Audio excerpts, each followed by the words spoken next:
Hare Krishna. Jaya Radha Madhava Hari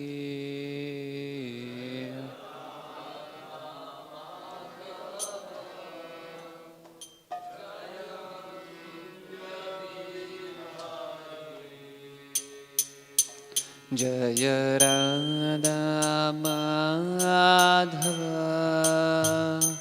Jaya Kunja Bihari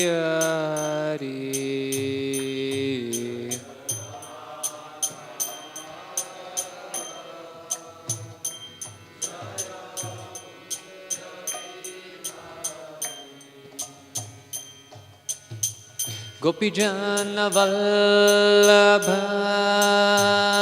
Jayo Girivaradari Jayo Girivaradari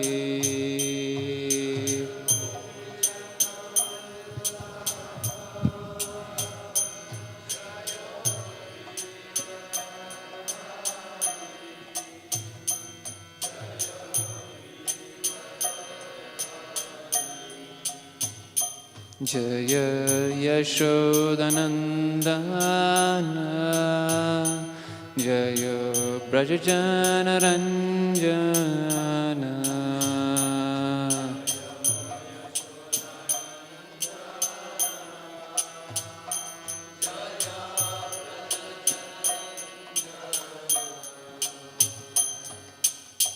Yamuna Tira Vanachari Jaya Kunja Bihari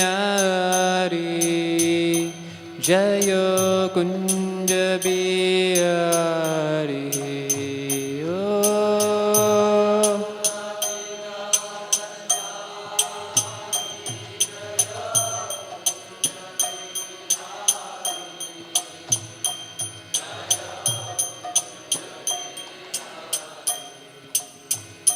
Jaya Radha Madhava Jaya Kunja Bihari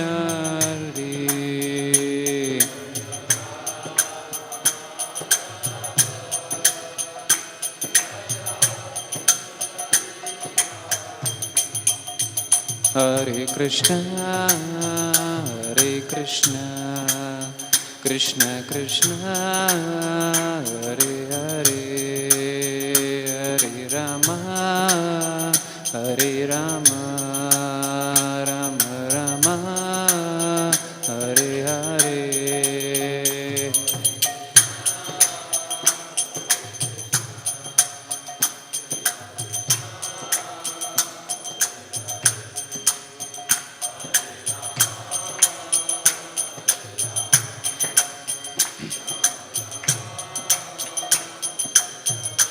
Hare Krishna, Krishna Krishna, Hare Hare, Hare Rama, Rama Rama, Hare Hare.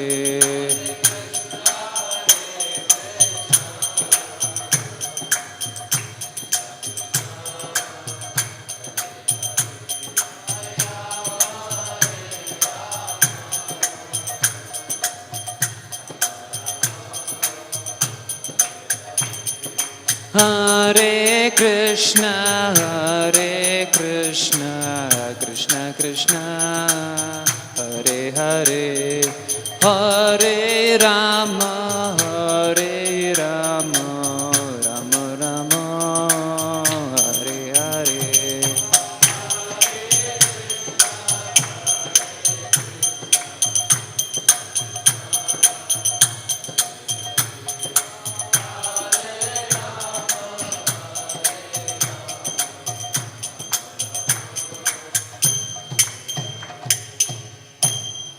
Shri Harinam Sankirtan Ki.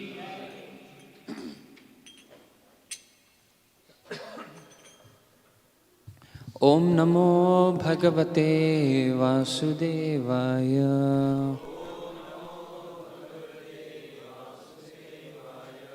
Om Namo Bhagavate Vasudevaya.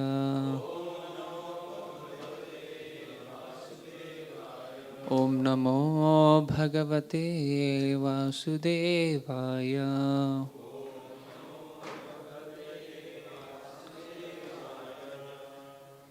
Hare Krishna. So today we will read from second canto, fifth chapter, third verse. So the verse is as follows. Sarvam hi etat bhavan veda bhuta bhavya bhavat prabhu karamalaka vad vishvam Vijnana vasitam tava Sarvam hi etat bhavan veda Bhuta bhavya bhavat prabhu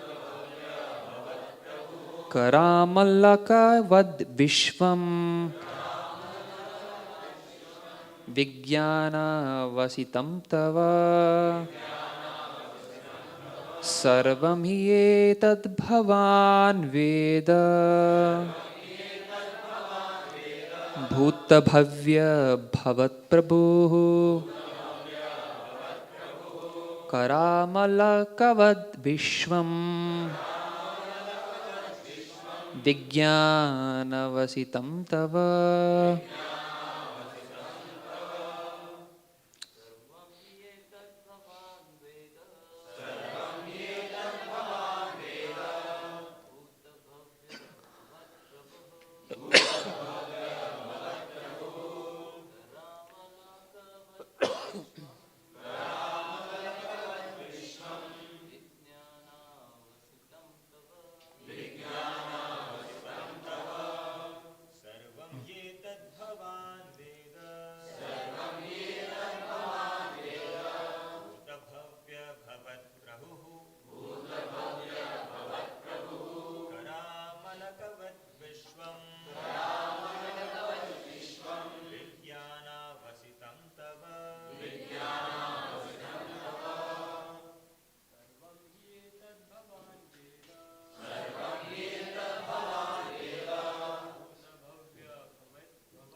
Mataji's.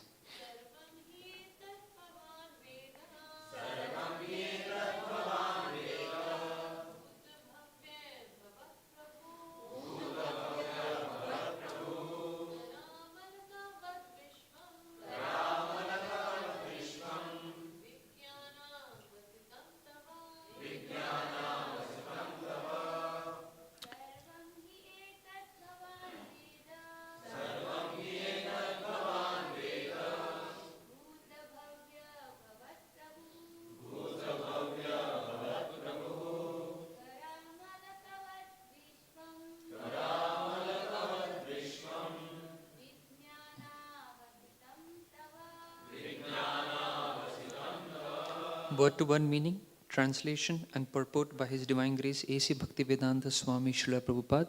Srila Prabhupada ki. Sarvam, all and everything. He, certainly. Etat, this. Bhavan, your good self. Veda, no. Bhuta, all that is created or born. Bhavya, all that will be created or born. Bhavat, all that is being created. Prabhu, you, the master of everything. Kara amalakavat, just like a walnut within your grip. Vishwam, the universe. Vijnana avasitam. Within your knowledge. Scientifically. Tava, your. Translation. My dear Father, all this is known to you scientifically because whatever was created in the past, whatever will be created in the future, or whatever is being created at present, as well as everything within the universe is within your grip, just like a walnut. Purport. Brahma is the direct creator of the manifested universe and everything within the universe. He therefore knows what happened in the past, what will happen in the future, and what is happening at present. Three principal items, namely the living being, the phenomenal world, and the controller, are all in continuous action, past, present, and future. And the direct manager is supposed to know everything of such actions and reactions as one knows about a walnut within the grip of one's palm. The direct manufacturer of a particular thing is supposed to know how he learned the art of manufacturing, where he got the ingredients, how he set it up, and how the products in the manufacturing process are being turned out. Because Brahma is the firstborn living being, naturally, he is supposed to know everything about creative functions. Om Ajnanatimirandasya Jnananjana Shalakaya Chakshurunmelitam Yena Tasmai Shri Guruve Namaha Shri Chaitanya Manobhishtam Sthapitam Yena Bhutale Swayam Rupa Kadamayam Dadati Swapadantikam Vandeham Shri Guroho Shri Yuta Padakamalam Shri Gurun Vaisnavamscha Shri Rupam Sagrajatam Sahagana Raghunathanvitam Tam Sajivam Sadvaitam Savadutam Parijana Sahitam Krishna Chaitanya Devam Shri Radha Krishna Padan Sahagana Lalita Shri Shakhanvitamscha Nama Om Vishnu Padaya Krishna Pristhaya Bhutale Shrimate Bhaktivedanta Swami Niti Namine Namaste Saraswati Deve Gauravani Pracharine Nirvishesha Shunyavadi Paschyatya Desha Tarine Namo Mahavadanyaya Krishna Prema Pradayate Krishnaya Krishna Chaitanya Namane Gauratushe Namaha He Krishna Karuna Sindhu Dinabandhu Jagatpate Gopesha Gopika Kanta Radha Kanta Namastute Tapta Kanchana Gaurangi Radhe Vrindavaneshwari Vrishabhanu Sute Devi Pranamami Hari Priye Vancha kalpa tarubhyascha kripa sindhubhya evacha patitanam pavanebhyo vaishnavebhyo namo namaha. Jai Shri Krishna Chaitanya Prabhu Nityananda Shri Advaita Gadadhara Shrivasadi Gaura Bhakta Vrinda Hare Krishna Krishna Krishna Hare Rama Rama Rama Hare Hare Mukham karoti vachalam Pangum langayate giram Yat kripa tabaham vande Shri Gurundina Tarinam. Hare Krishna. So I'd like to seek the blessings of all the assembled Vaishnavas that whatever I speak in the right mood, in the right spirit of service to all of you. May this be pleasing to Guru Parampara, and may this be for the exclusive pleasure of the Vaishnavas and Sri Shintai Gaurchandra. So this is a very beautiful verse in which Narad Muni is asking Lord Brahma, my dear father, all that all this basically the function of creation, it is known to you scientifically. Because whatever was created in the past, whatever will be created in the future, or whatever is being created at present, as well as everything within this universe, is well known to you. It is within your grip. So basically, what even Srila Prabhupada is talking about in the purport, if you have to attribute one quality to this particular verse, in other words, Narada Muni is telling, "Oh my dear father, Lord Brahma, you are omniscient." Is it not? Correct? What is the meaning of the word omniscience? The meaning of the word omniscience means that person who knows past, present, and future. Right? And this particular attribute or this particular quality is being talked about. Now, the question that comes is, Brahma really omniscient? Does he really know past, present, and future? And because Krishna also, in the same in the Bhagavad Gita, in the 7th chapter of the Bhagavad Gita, there is a very well-known verse that Krishna talks about. When he talks about his relationship, when he talks about relationship with the material world, he talks about Vedaham samatityani vartamanani cha arjuna bhutani cha bhavishyani mam tu vedana kaschana. 7.26, it comes in the Gita. So Krishna is telling that, yes, I know past, I know present, I know future. So is that any way different than what is being explained here? Or is it the same? That is what we're going to try to focus on today. Between the omniscience of, the living being, or, especially like that of the stature of Lord Brahma, and what is the omniscience that Krishna claims to have in the Bhagavad Gita. So this is a theme that that I will be kind of talking about today. So omniscience, the word omni, which we just talked about, omni basically means all, correct? Like, for example, you say, this is an omnidirectional mic, the mic which can take inputs from everywhere, in an omnidirectional mic. So omni means all, and science means to know, right? Science means to know. Means so the art of knowing everything. That is what is called omniscience.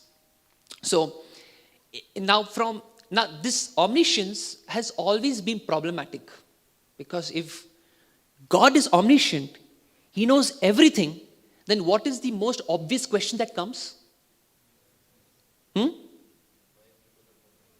Okay, why people are suffering in this world? What else?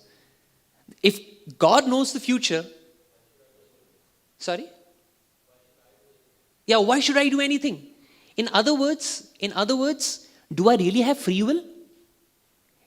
Or am I being controlled? Is my future fixed? Is everything predestined? If God knows what I'm going to do tomorrow, then where is the question of free will? This is one major challenge that comes when we talk about God's omniscience. Another challenge that comes about is, very often people think God's omniscience contradicts with God's omnipotence. So I may be using certain sentences and words which may little thing, but I will repeat them again, because this particular class was based on 2-3 articles which I read again and again for me to even understand. So I'm just going to present them, very beautiful articles, BTG articles. So God's omniscience, sometimes it contradicts God's omnipotence, because if God knows everything, does he have the ability to change the future? And if he has the ability to change the future, that means he knows the future. Like, if you know something and you can manipulate with it. So if God knows the future, then does he have the ability to change the future? Does he have the ability to know the future? And if he knows the future, then again, you come back to square A, the challenge 1. Then that means, do we have any free will? So did you understand, or was it complex? Correct? So I'll keep on asking you again and again whether you understood, because it is going to take a little time to, digest in what we are going to present today. So basically, these are the 2 challenges that normally that we face. And we will try to resolve these challenges, from a theological point of view. What do you mean by theological point of view? Means when we'll try to give theological solutions, means we'll try to understand with respect to what is the nature of God. Does it really matter whether we know God is omniscient or God is omnipotent or not? We will try to study this with respect to God's nature and God's attributes. So even now in this particular verse, which is being talked about, this is the omniscience that Brahma is exhibiting here is, even within Vedic context, there are different levels of omniscience. In Vedic scriptures, it's not that everything is black and white, or in digital logic you have 0 and 1. There are gradations, right? So in a very similar manner, the omniscience can also be explained in certain gradations. Let us see. The lowest level of gradation, what is the lowest level of gradation? The lowest level of gradation is that knowledge with respect to the cause and effect mechanism. Now, what do you mean by the cause and effect mechanism? This is what is being explained exactly in this verse, where Prabhupada, in the purport, he says, 3 principal items, namely living being, the phenomenal world, and the control are all in continuous action, and the direct manager is supposed to know everything of such actions and reactions. So when we talk about cause and effect, it basically refers to what goes on in this physical world. Like for example, if I go in the kitchen, I generally do not, but if I go and I cook something, so it is very obvious, if this much amount of sugar I put, then this will be the amount of sweetness that will be produced. If I put this particular ingredient in this particular proportion, then this is what is going to happen. So if this is the cause, then it is very, very evident that this will be the effect, right? All of you are with me? Yes? Correct? This is what is called the cause and effect mechanism. So basically, omniscience at this level of knowledge is something to do with the cause and effect correlations, And if this action is done, then this will happen. And this is what is being explained with respect to Lord Brahma. This is what is his level of omniscience. Like I remember that, when I was a child, we used to have PlayStation. I don't know how many of you all have played PlayStation, but we used to have, there was a game, a very famous game at that point of time, Star Wars. So in that particular game, there was something called as, so in games we normally have cheat codes, right? I don't know how many of you are aware of it. Those who have played games will know. So you have cheat codes. What is a cheat code? Or it is also called God mode. Now what do you mean by God mode? So cheat code is something, when you enter a particular cheat code, you have control, you have exercise over the entire game. You can exactly predict, like for example, you have, like suppose there is a car chase which is going on. Now if the thief takes a particular road, that if the thief takes this particular road, this road will lead to a particular consequence. It will lead to this road. If he takes this, let's say there are 5 lanes. If he takes lane 1, this is how he will be trapped. If he takes lane 2, this is how the thief will be trapped. So depending upon the lane that he takes, as a consequence, as a result, this is what will happen. So the God mode means you know the entire map. And when you know the entire map, then exactly you can place your people there in order to trap him. This is what is called the God mode, especially in games. But a very important aspect of this, being this level of omniscience that Lord Brahma is exhibiting, does not override or interfere with free will. Did you get my point? It does not override or interfere with free will. You still have the exercise to choose. You can still control what choices you can make. And therefore, what is this concept of Trikala Darshi? Right?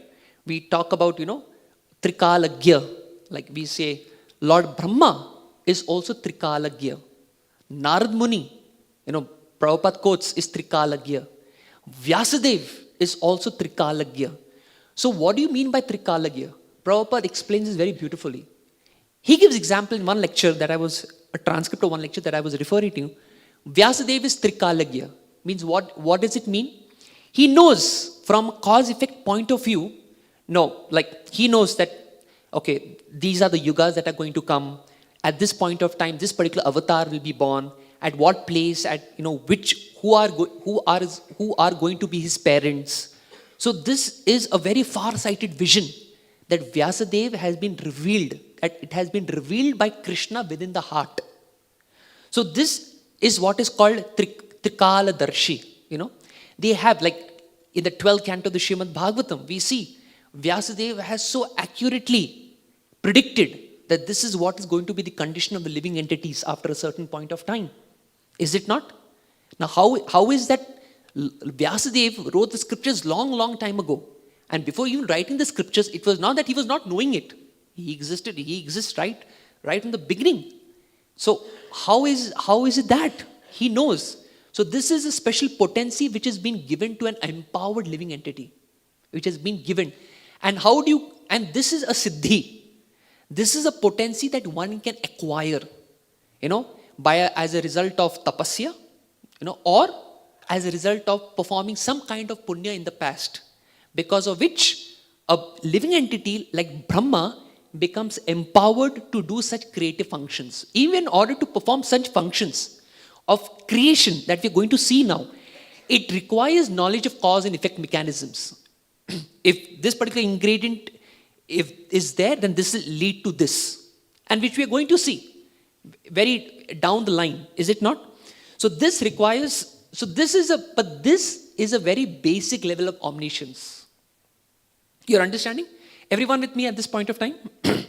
No one is spaced out? Yeah? Okay. So this is what is a very basic level of omniscience. So as I said, one important point in this level of omniscience is that this level of omniscience does not interfere or override with free will. So if you don't remember anything, remember this particular point in this level of omniscience. And this is what Brahma has. This is the level but this is a very limited level of omniscience. Now the second level of omniscience, that what we are going to talk about is what, Krishna has.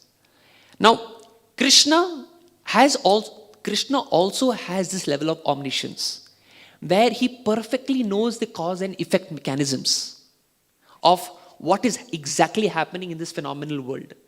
It's not that he does not know. After all, he is a creator. He is a Shrishtikar. He knows everything. But at one level, he knows the cause and effect mechanism of the gross world, but along with that, when it comes to us, he also knows our inner conditionings. All of you have understood? He also knows our inner conditionings. Like for example, a mother leaves a child in a room, and now in the room there is a TV and there are his books, right? Now the child has a particular conditioning or a particular tendency that he will not spend time with the books, but immediately he will go to watch the TV, right? And mother, knowing the child very, very well, because, for obvious reasons. So the mother knows that if I leave him alone with the TV and with his books, he's going to study for only 15 minutes, and then after that he will go and watch the TV. So this is at a very gross level, even just like how a mother knows the conditioning of a particular child, even Krishna, being omnipotent, he knows our conditionings specifically. But one can only predict. It's not that this is what is only going to happen. See, understand that predictability is not certainty. No, predictability is not inevitability. That this is a particular, it tends to, the chances are very, very high, but it is not necessary. That is why when we talk about pleasing Krishna, we want to please Krishna. What does it mean by wanting to please Krishna? Means we have a particular conditioning, but we choose to go against that particular tendency or that particular conditioning to harmonize with what Krishna wants us to do. Is everyone understanding? Correct? What Krishna, this is what is the meaning of, wanting to please Krishna. Like for example, like let us say there is a child's birthday, and he gets so many gifts, he gets so many chocolates, and the tendency of the child is to have all the chocolates for himself. No, I want to have it. I do not want to share it with anyone. But if the child chooses to go against his particular conditioning and share that chocolate with other people, then that is what pleases the parents. Is it not? In a very similar manner, when we want to please Krishna, pleasing Krishna means we go against our very conditionings, our very innate tendencies, and harmonize ourselves with our true nature of wanting to love and serve Krishna. Then when we do that, then that is what pleases Krishna. So therefore we understand, our conditionings predict that this is what is going to happen. And this is what happens in the science of astrology. If you see astrology, what is astrology? Astrology does give you a good understanding of what are the conditionings of this person. Gives you, okay, this is what is the certain tendency. Like for example, just recently, I happened to meet my parents. And, I hope they're not watching, but I'm going to take the, audacity to quote this example. So just recently I was with my parents, and one of my sister's friends came. Happened to be a boy. So he came, and he was an astrologer. In one sense, very learned person, a kind of karmakandi, was brought up in a Gurukul kind of system where he learned the science of astrology very, very well. So my mother was very curious. She had the horoscopes of her two sisters, including herself, and she had even my horoscope. I don't know how did she have it, but she had it at that point of time. So, and my mother told, kindly please read the astrological chart of the horoscopes of my sisters, and quite accurately, quite surprising. Of course, it's a science. It's not surprising. It's a science designed by Krishna. 90% of what he said was true. Then it came to my horoscope. I was like, oh God, this is not good. And you know what was the very first question that my mother asked? Guess. Just guess. When will he get married? That was the first question she asked. And this person, he was quite wise. He saw my attire, and he understood. That was an answer that I might not want to hear. Even if whatever it may or may not be. And my mother So my mother asked, "What about his love life?" Like, what do you mean by what about his love life? So then she told, okay, I will tell you, it's nothing to hide. So he turned towards me, he said, you have to be careful between the age of 35 to 38. Wow. I said, what? I said, what is going to happen? He said that between this age, you will start questioning. I was like, yeah, this is what we have heard in our classes, the middle life crisis. I said, okay, thank you. 35 to 38. So I have to be very, very careful. He said, yes. He said, if you are not careful and you do not tolerate the tendencies that come like a surge, then those, and you succumb to your conditionings, then that is what will influence your certain decision. And then my mother intervenes. That will also influence his decision to get married? I said, yes. I was like, okay. But then he said a very beautiful thing. He said, now this person is not a devotee. He's not a devotee. He said, but if the path that he has chosen of jnana, so he used I translated internally as bhakti, but the path that he has chosen, and if he surrenders to a self-realized person, he can change everything. I was like, wow, this was something very interesting. So to the degree I surrendered to a self-realized soul, definitely, he was telling me, those pushings and those urges will certainly come. Definitely. But you have a choice whether you want to act upon these conditionings or not. And that choice is what will determine what will happen in the future. So this was something very, very, very eye-opening for me. It really increased my faith on Krishna and the process of bhakti. So even though I wouldn't have gone out of my way to read my horoscope, but that day Krishna arranged in such a way that I happened to hear. So anyways, so why am I telling you all this? The reason is astrology is a science which gives you a certain level of predictability. But Krishna, please understand, Krishna is beyond this. His predictive power is far more better than anyone else's predictable power, of that of a material counselor or a spiritual guide. Krishna has the ability, based on our conditionings, a very high predictive power.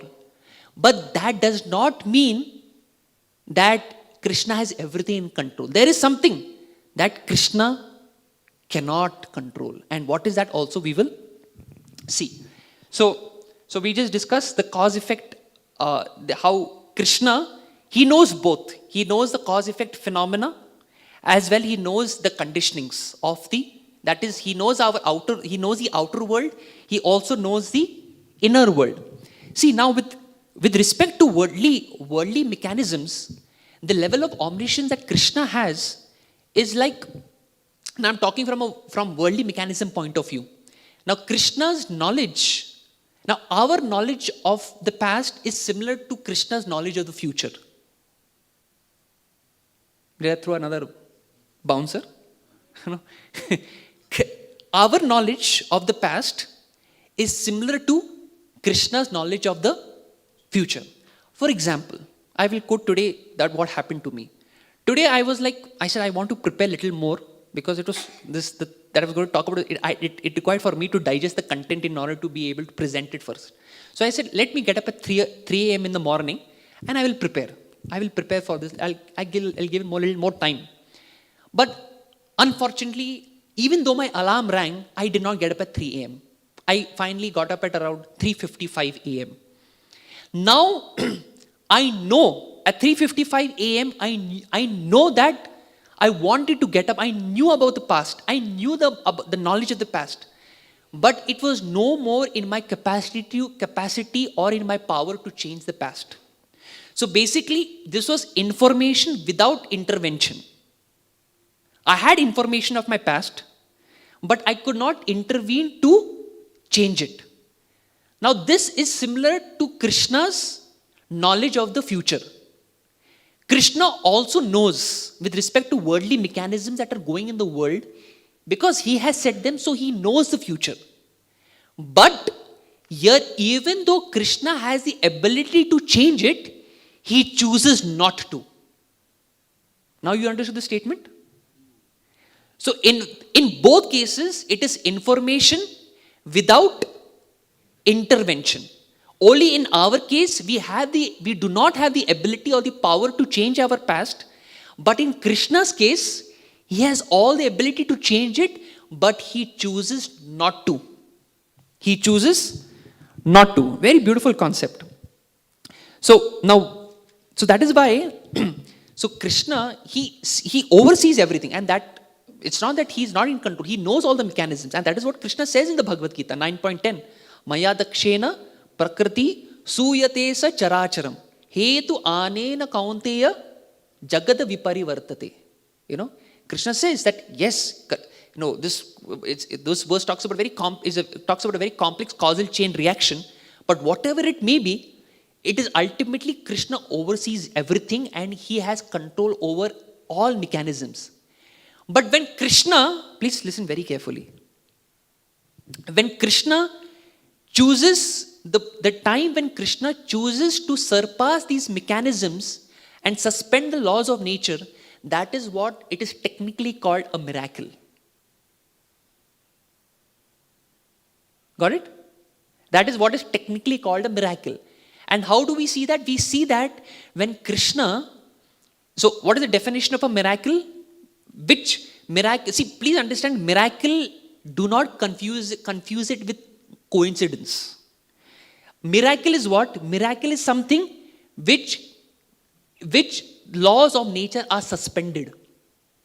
And coincidence is something which is there within the laws of nature. For example, like in the beautiful book Journey Home, Maharaj very beautifully describes that when he was in Nepal, he was he was going along the lane with an umbrella, and the person who was carrying the umbrella for him, he did not know till after a certain point he came to know that this person is his own friend Gary. How many of you remember this in the Journey Home? Right? Now, is this a coincidence or this is a miracle? This is a coincidence. Even though this may be God's arrangement, no problem. But this is a coincidence. But miracle is when God suspends the laws of nature. And the classical example of this is during Jayadrat's episode, where everyone is thinking, now that evening, now the sun has set. And now it is time that Arjuna is defeated. Now he should enter the funeral pyre and end his life. But then what does Krishna? Now the natural mechanism is the sun has set. Now after this, where does the sun rise? Again, immediately. But what does Krishna do? Krishna removes the Sudarshan Chakra and then everyone is surprised. What? How is that the sun came about again? This is impossible. But that was the time when Krishna, for his devotee, he intervened in the normal course of actions and he did something very different and unique. Another example of a miracle. Krishna carrying the Govardhan hill. Is that not a miracle? Why? Again, because as per the definition of a miracle is, now in common parlance or in common language, we may intermix these two words, coincidence and miracle. But in this class, I'm differentiating both. So in the Govardhan Leela, Krishna is carrying the Govardhan. This is what is a miracle. And that is why all of the Vrajavasis are asking Nanda Maharaj that how is it possible for a child to carry the Govardhan hill? To that, Nanda Maharaj replies that, see, do you remember the prediction of Gargacharya? What did he say? Oh, this child is like Lord Vishnu. He's as good as Lord Vishnu. And when they hear that, oh, he is as good as Lord Vishnu. Vishnu can carry the Govardhan. So that then it must be true. So therefore, we understand that how Krishna carrying the Govardhan is a miracle. Another example. Now Bhima getting poisoned. Now is that Bhima getting poisoned and the antidote for that poison is the poison that was injected by a snake into him. Now is that a miracle or is that a coincidence? That is a coincidence. Why? Because that is a law of nature. One poison, if there's an appropriate antidote, it has a neutralizing effect. Even though this is God's arrangement. This is very, very important. So, it's not that, like many times people make this claim, oh, you believe in miracles? Oh, you are very unscientific. No. We need to understand that miracles are above the laws of nature. So, and we should understand that this is a reality beyond our understanding. Because that is Krishna's intervention. That is Krishna's intervention. So therefore, ultimately, we need to understand. Now, I'll just I'll just quickly summarize before I go to the next point. So what did we discuss in the beginning? We discussed two challenges, right? To this idea of omniscience. What were the two challenges? That if God is omniscient, then what about the question of free will? If God knows everything, then then it seems everything is controlled. That is, and everything seems to be fixed. That was first challenge. Second is that many a times omniscience contradicts omnipotence, because can God use his free will to change the future? Does he have the free will to choose his future, to change the future? If he can change the future, does he know the future? And if he knows the future, then again it comes back to square A. Then where is the question of free will? Understood? These are the two challenges. Then we discussed with respect to this verse that there are two gradations in omniscience. What is the first level of omniscience? First level of omniscience is the person knows the cause and effect mechanism. He knows if this is how it is, and it is how it is going to be. But cause and effect mechanism is with respect to the physical world, physical phenomena. And that is where we talked about the concept of Trikaladarshi. Correct? Trikalagya. He knows past, present and future. And we gave example of Vyasadeva. I'm sure all of you will remember this point. And then what did we discuss? That this level of omniscience does not necessarily interfere or override our free will. That was first level of omniscience. Second level of omniscience is Krishna knows the cause and effect mechanism, but along with that, he also knows our inner world. He knows the outer world, but he also knows our inner world of conditioning. And what do you mean when we say that we are pleasing Krishna? Pleasing Krishna means that when we choose to go against our very conditionings and harmonize ourselves to wanting to love and serve Krishna the way Krishna wants us to, that is what is called pleasing Krishna. So now, and then we talked about with respect to the worldly mechanism, Krishna knows how things go about, and then we talked about how our knowledge of the past is similar to God's knowledge of the future. So all of you all remember up to this point? Yes?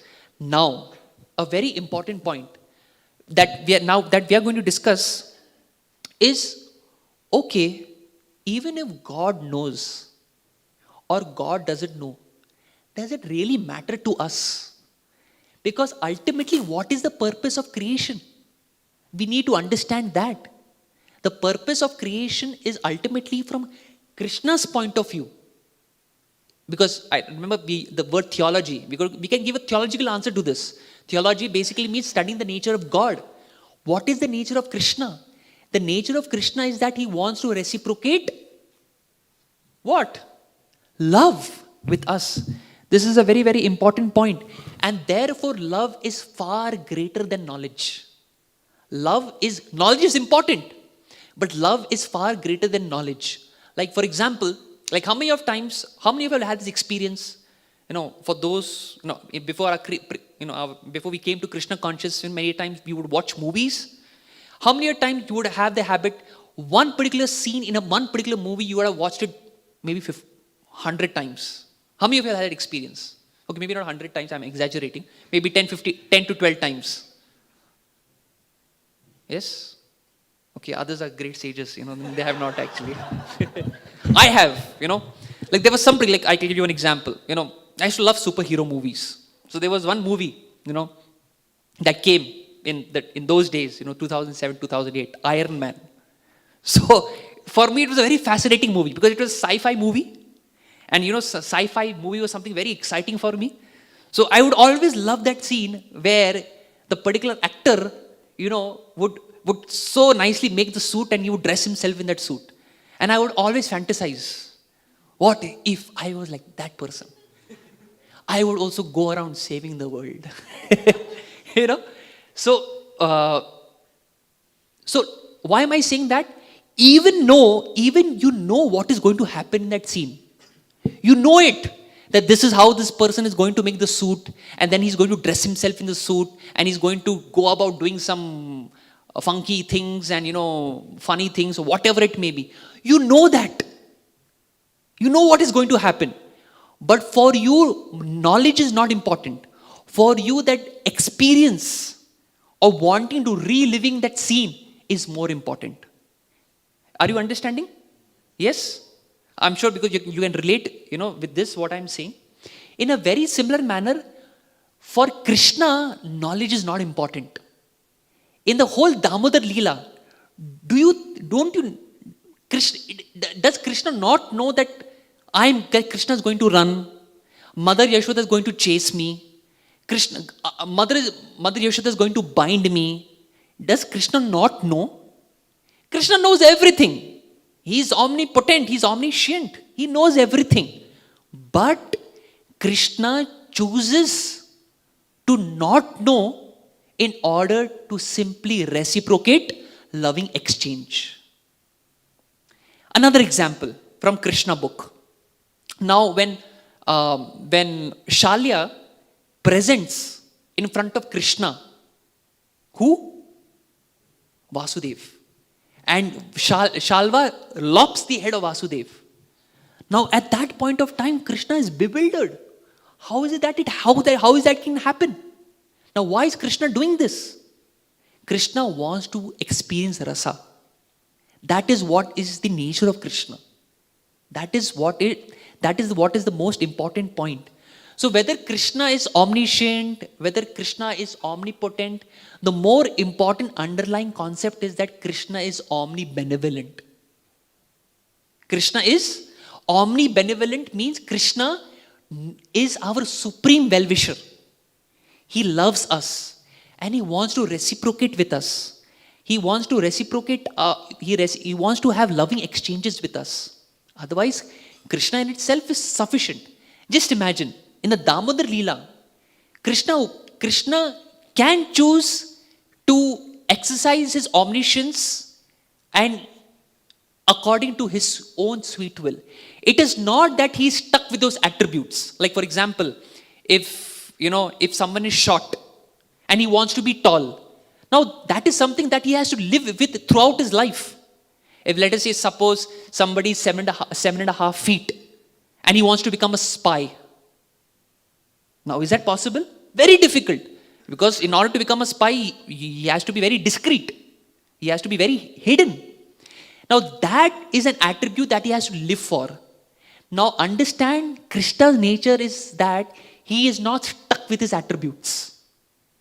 It is not that Krishna is defined by his attributes.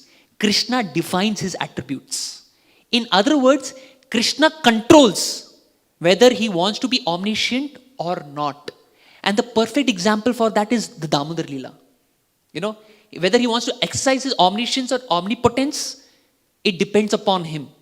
Now, Krishna, in that particular pastime of the Damodar Leela, Krishna exhibits his omnipotence. How?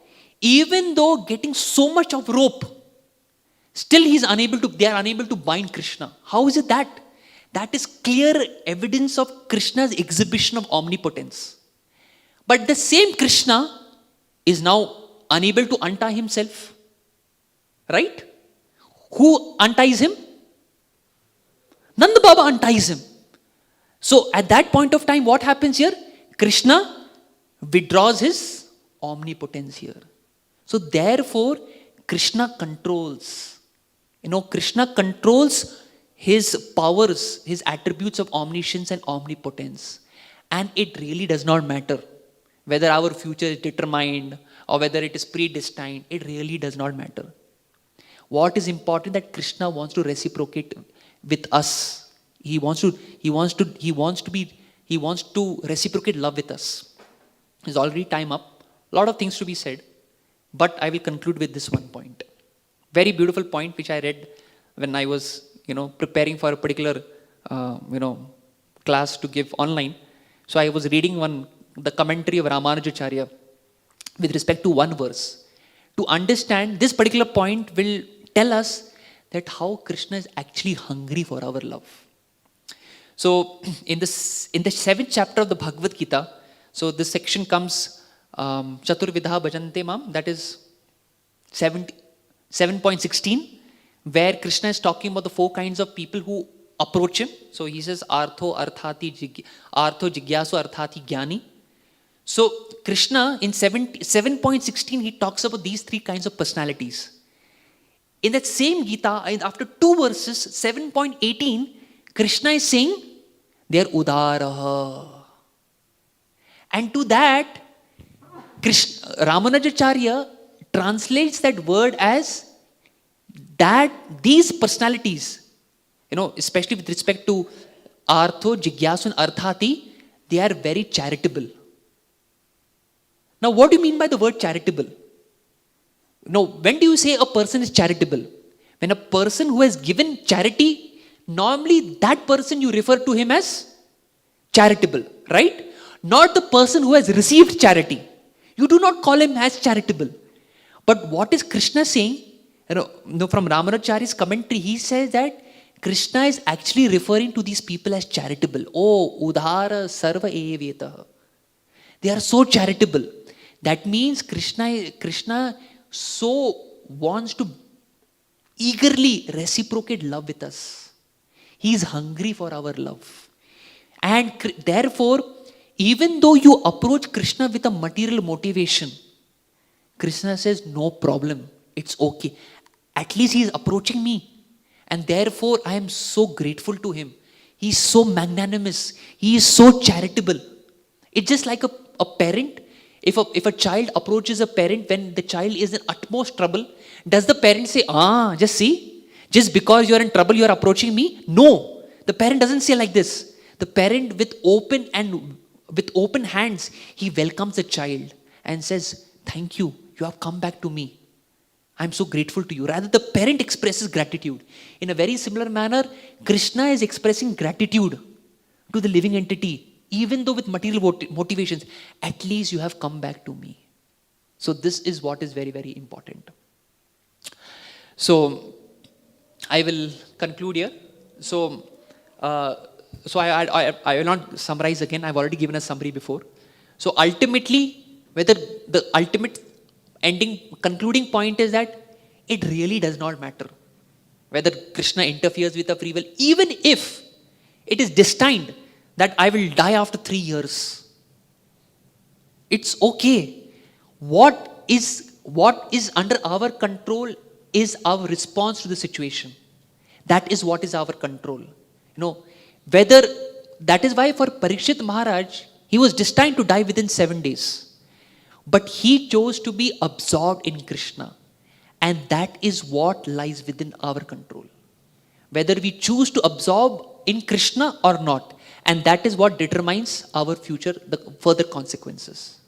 So what are we in control is our current choices.